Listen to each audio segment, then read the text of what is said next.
Welcome to the Texas Grassroots Alliance live stream. It is Wednesday, April 17th. I'm Alexander Montalvo with the Gap Network here with Neil Aquino with the Houston Democracy Project. Neil, how is your Wednesday going so far? Everything is going swimmingly. How about you? Going pretty good. There's been a lot of activity this week on a number of fronts. Right. That will probably be for another show to share, and maybe we'll bring in some other organizers to talk about it. Right. But yeah, it's a week in 2024 that is a major election year, and local stuff is happening. Right. Yeah. It's gonna be busy all year.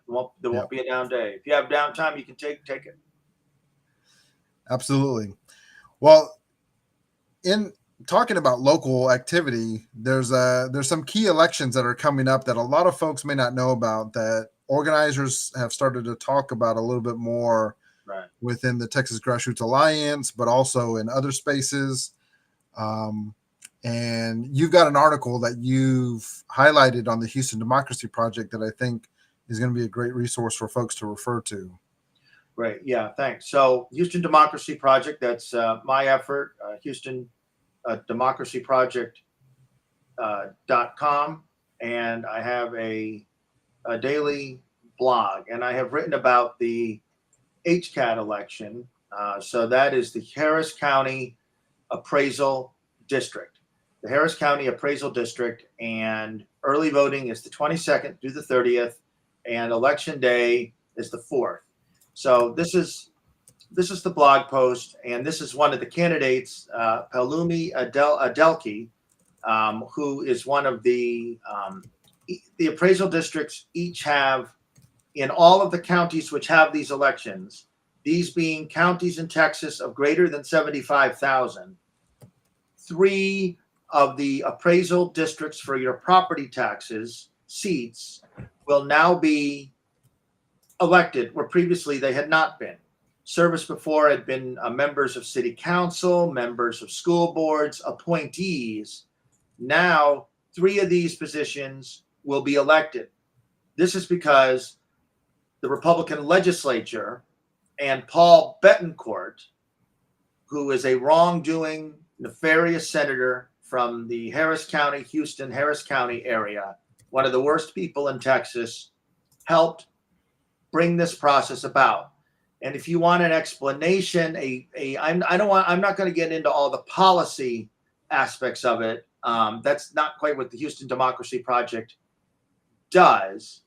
But there is an article here from the Texas Tribune by Jess Huff, JESSHUFF, from January 11th, which details some of the ins and outs of what the appraisal district will do and how it impacts you, and some of the behind the scenes making of this law that occurred. So if you go to the Texas Tribune article by Jess Huff on January 11th, if you want a deeper policy account of what happened here. The Houston Democracy Project is interested in not electing 3 more Republicans in Harris County, and not electing 3 more Republicans in whatever county you live in.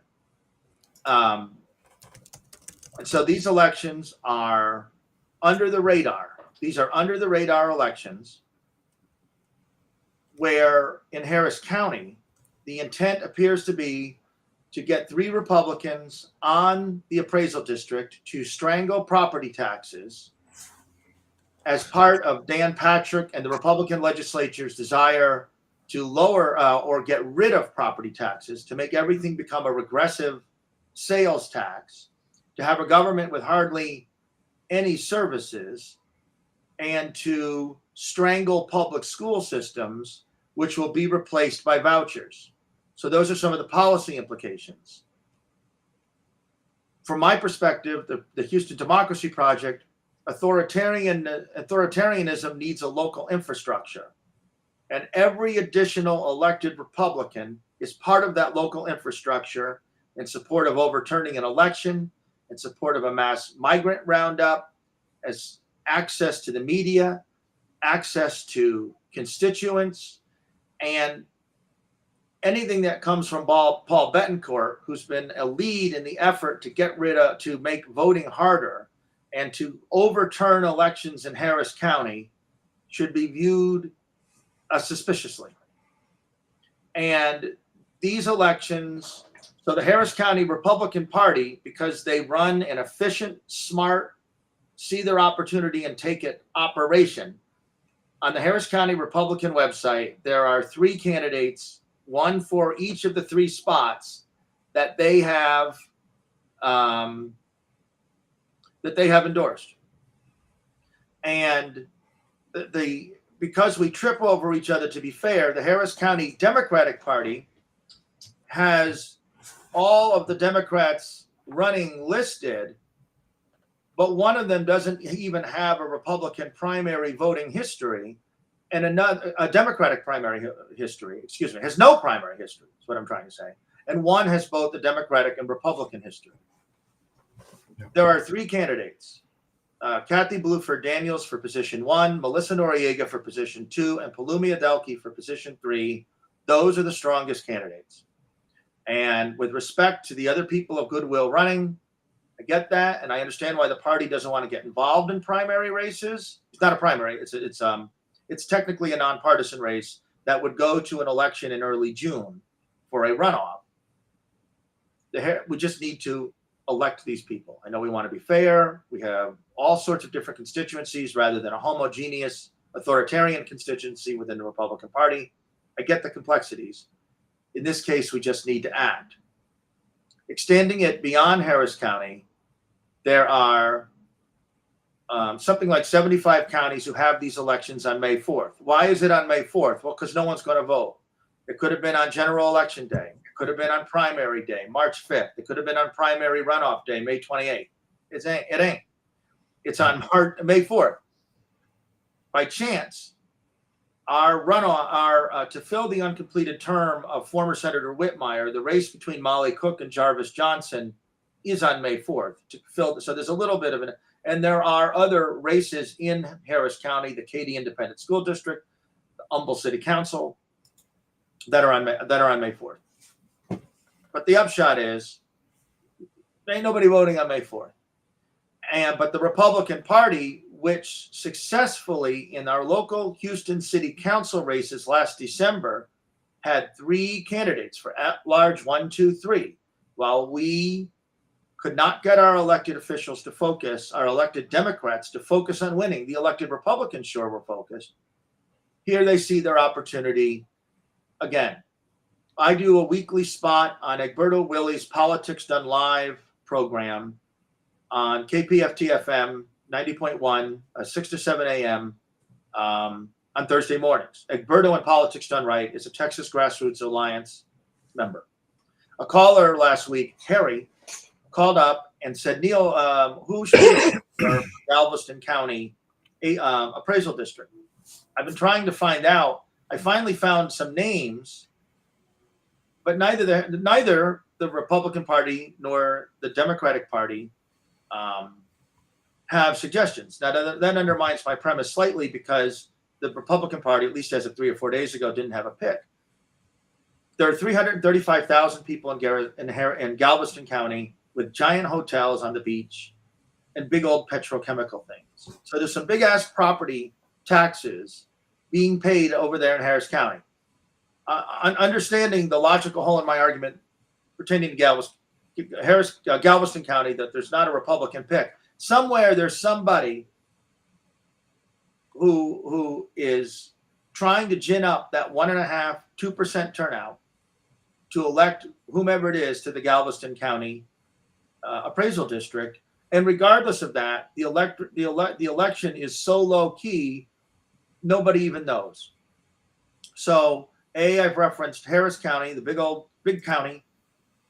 Get there. 2, the Republicans are well organized. This is nefarious, and they're operating effectively. The third and final point that here in Harris County, and this is probably true where you are, when our elected Democrats won't, many of them won't participate. Who has participated in getting word out? State Representative Christina Morales, Harris County Commissioner, my Harris County Commissioner Leslie Briones has made some effort, and State Representative Gene Wu, among his innumerable tweets, as many as there are stars in the sky, has also referenced these here HCAD races. Okay, so kudos to them, even though that came with a barb to Gene Wu, right? You can't win for trying.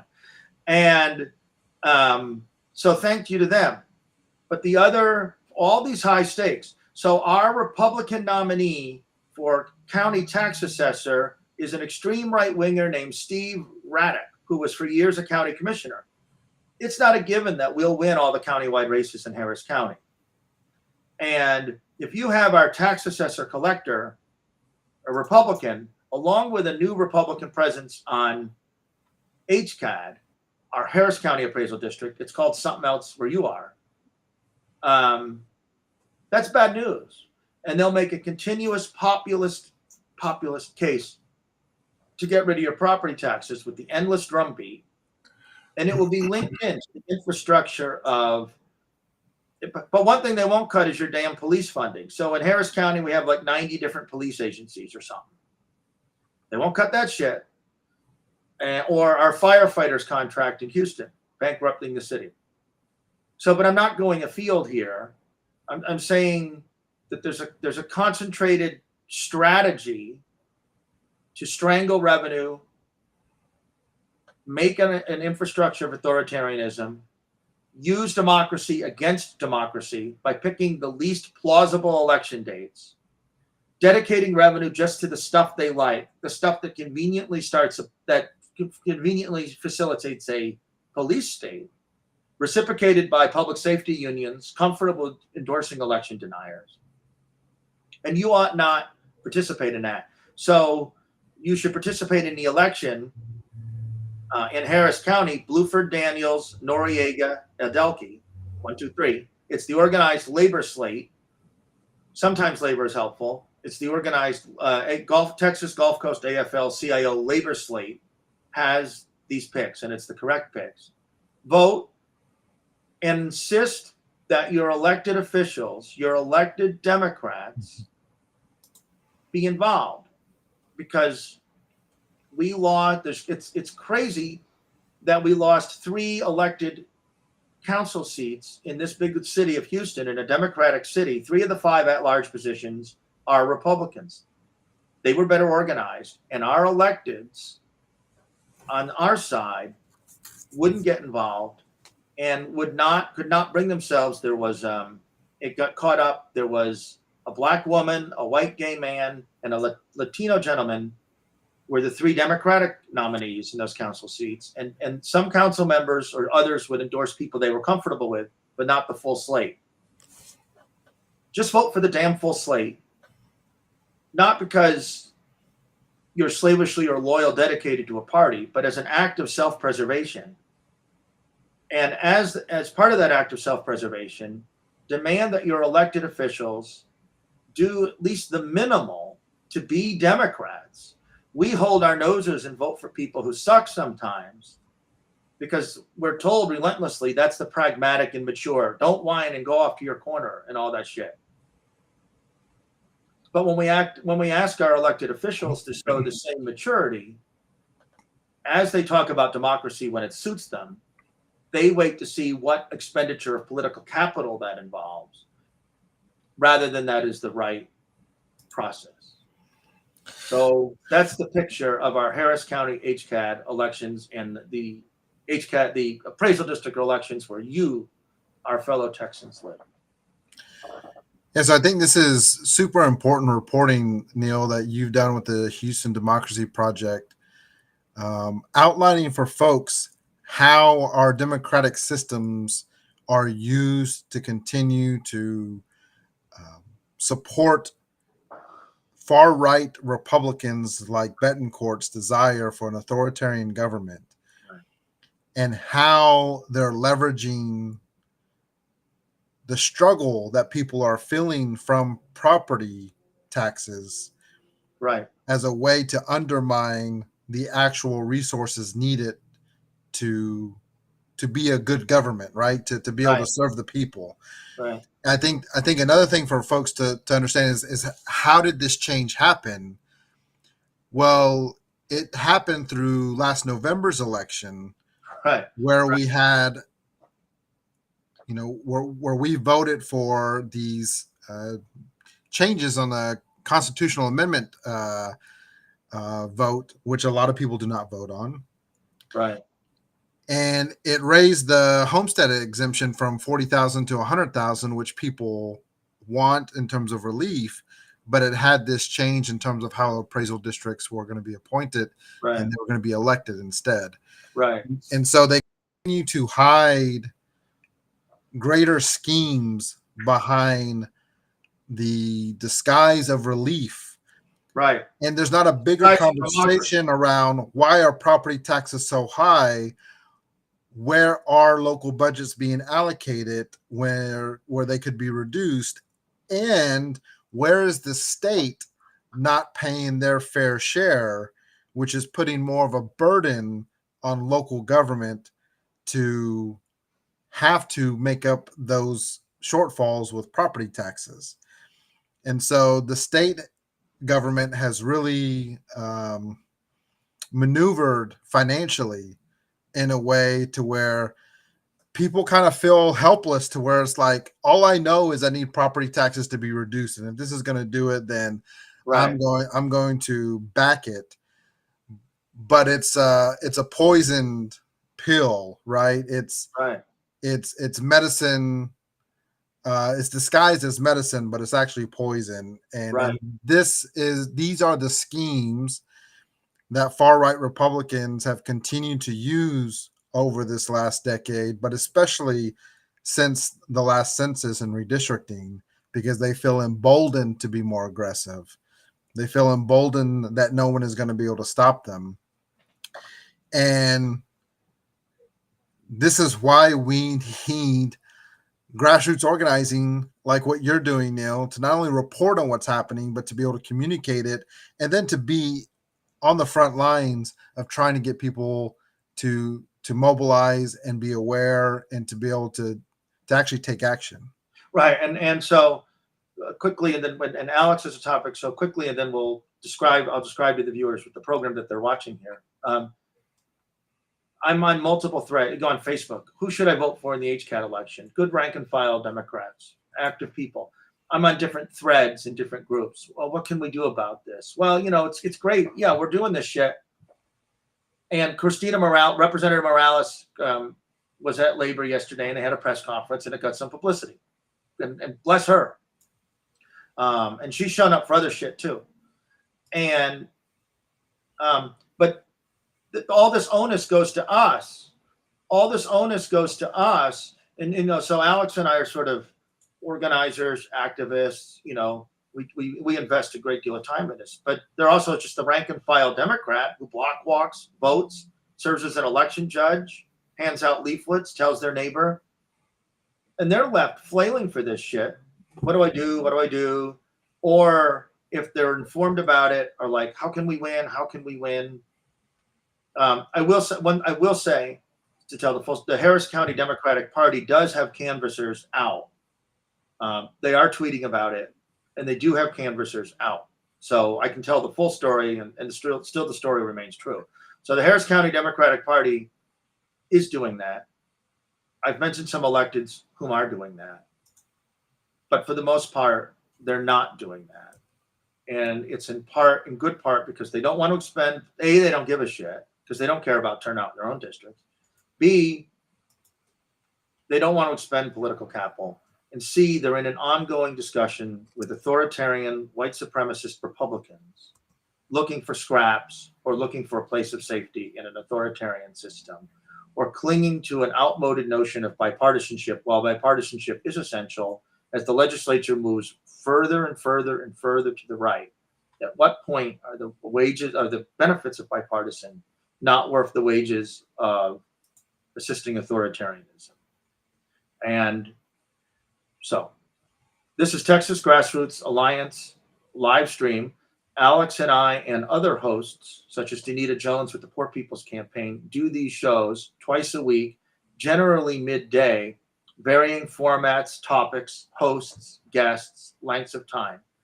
For Texas Grassroots Alliance, to which you can donate to, we ask you that you watch and share the show. We're looking for autonomous forms of communication that we control. I know that's redundant to the word autonomous. And to have impact, to have ideas, to have personal safety, to create networks, to use our talents, to be able to communicate. So that's this show. And there'll probably be another show this week. And that's Texas Grassroots Alliance live stream. And now Alex has a topic he'd like to discuss. Well, I'm going to probably save this topic for another live stream, but just There's our topic for the next show. Yeah, to kind of tease folks, Yeah. we're continuing to see how local government in Tarrant County is becoming more and more extreme, just like we've seen with the state legislature. And so there's been some pushback that has been great to see from Melissa Simmons, who's on the Tarrant County Commissioners Court, and pushing back against Tarrant County Judge Tim O'Hare. We're going to do a little bit of a deeper dive on that in a future show, but we're going to also recap all the ways that extremism has shown up from Tim O'Hare. And ultimately what we need is for folks in Tarrant County to start taking actions. And it's important for understand with organizing, it's not that one action is the cure-all, but it's about us taking actions that help us build momentum and to help us build progress towards having a large enough collective who is ready to fundamentally see change within the community.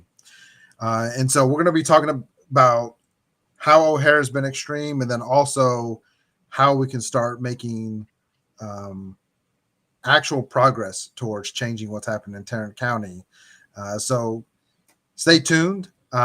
We will have that show most likely tomorrow around midday. And so excited to dive into that with everyone. That'd be good. Don't leave your computer. Stay. We'll be right here tomorrow noon with that program.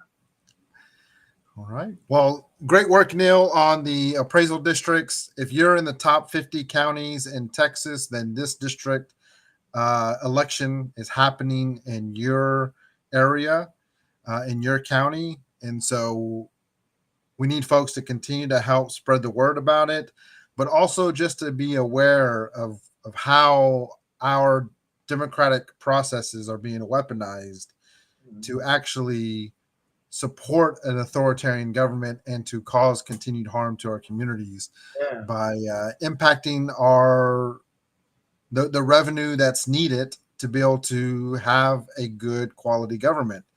And so there needs to be changes, there needs to be solutions, but not these solutions that are ultimately designed to lead us away from a democratic system.